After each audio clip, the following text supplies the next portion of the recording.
کلمہ پڑھتے ہی حضرت عمر نے فرمایا یا رسول اللہ جب آپ سچے، قرآن سچا، اسلام سچا، تو چھپ کے نماز پڑھنے کا کیا مطلب ہے؟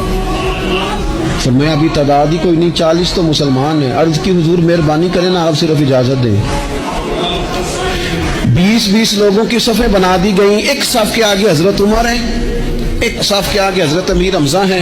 جناب عمر کہنے لگے چونکہ آپ اللہ کے رسول ہیں تو لہذا نماز بھی آج اللہ کے گھر میں پڑھی جائے گی۔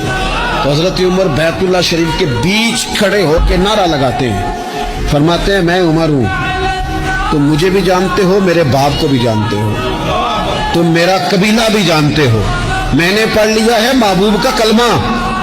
اب جس نے بچے یتیم کرانے ہو اور اپنی بیوی بیوہ کرانی ہو وہ آئے اور مجھے روکے، یہ محبوب اللہ کے ہیں اور گھر بھی اللہ کا ہے، تو نماز بھی آج اللہ کے گھر میں پڑھی جائے گی۔